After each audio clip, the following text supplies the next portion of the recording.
We are wondering what is happening to the world. Everything is changing.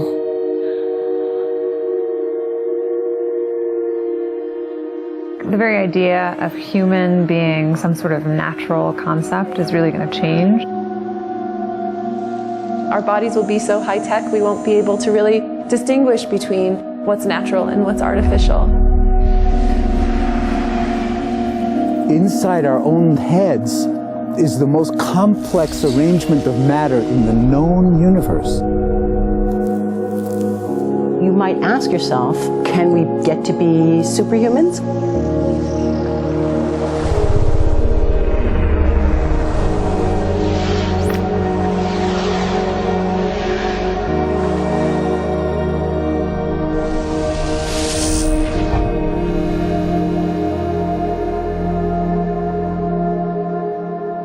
The original Industrial Revolution was driven by the discovery that you could use steam engines to do all kinds of interesting things.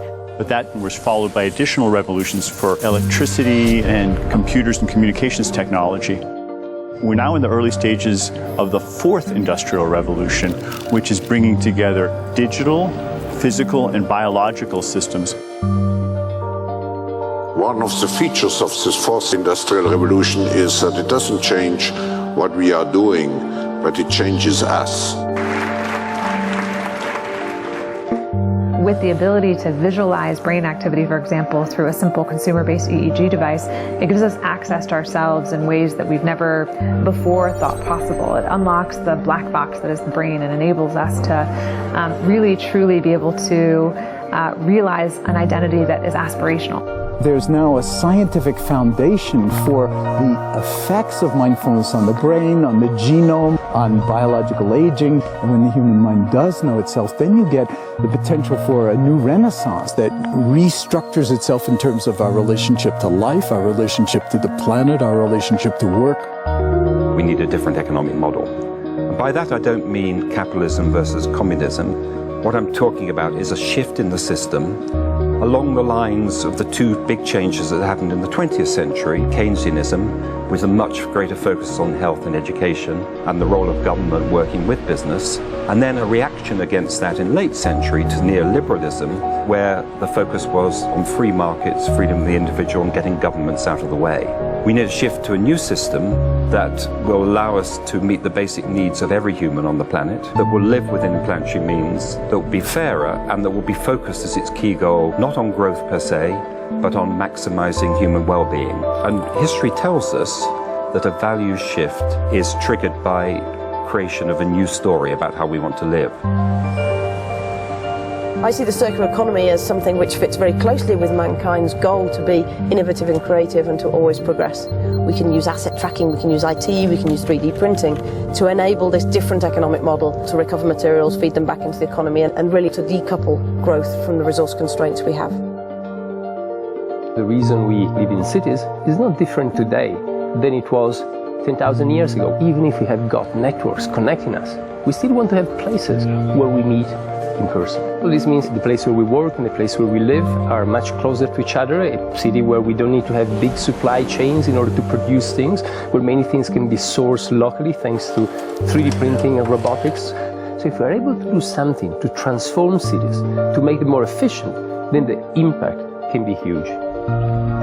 Think about the prospect of getting rid of plastics. We must not only be inspired or informed by nature, but actually use natural organisms with which to design products and building parts. Only instead of varying material properties, we're varying biological functionality.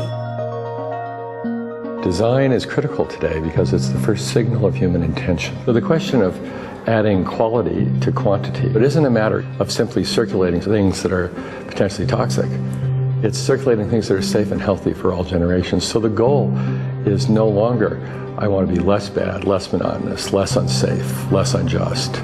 It's really about a diverse, safe, healthy, and just world with clean air, clean water, clean soil, clean energy. Together we are fighting to preserve our fragile climate from irreversible damage and devastation of unthinkable proportions.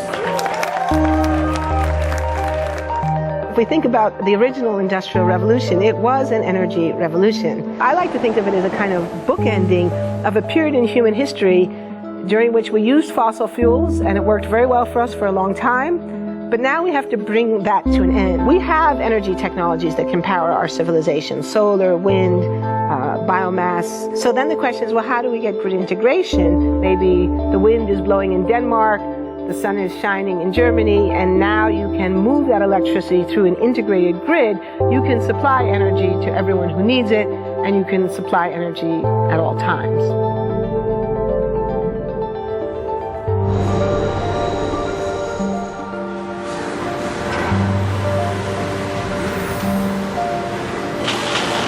Walking around, you do see different stuff as far as like the body marriage line. They use a lot of things that help them lift up and move things to the car. You just sit there and, you know, program something, and it has its own set mind to go ahead and do everything. And then as humans, we just come in and take the extra steps to help the technology.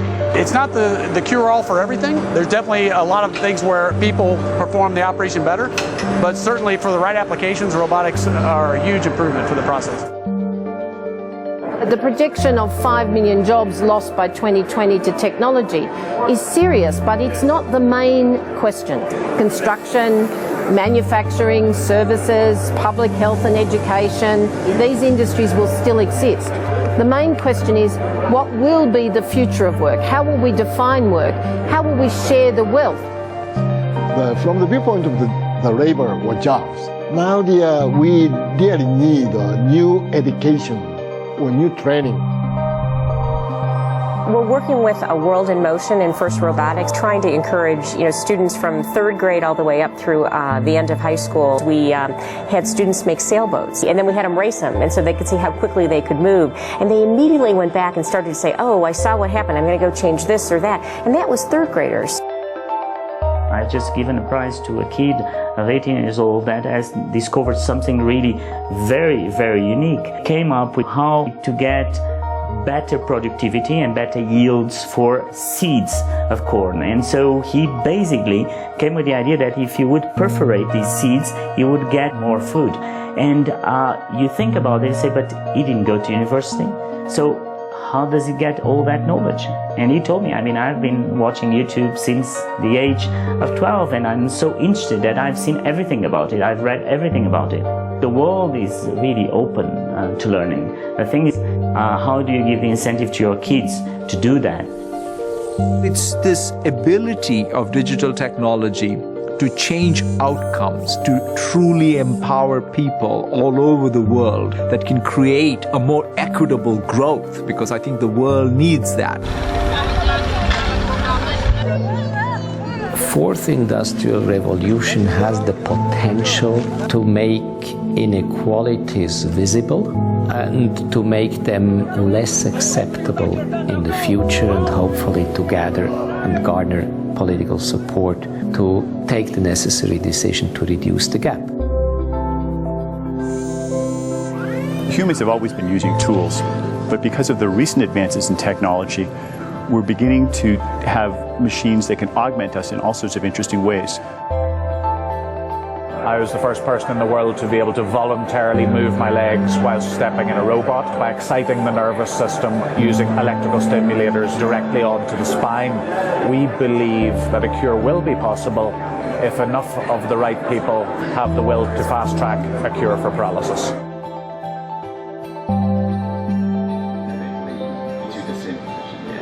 We take two things from the patient.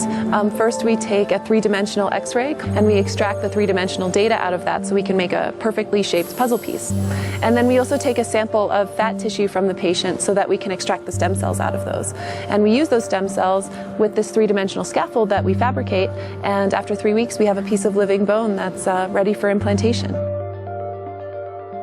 Being able to use genome editing to understand the genetic changes that lead to cancer, and technologies like drug delivery, getting molecules into particular types of cells. There's a lot of excitement about being able to move much more quickly on this disease.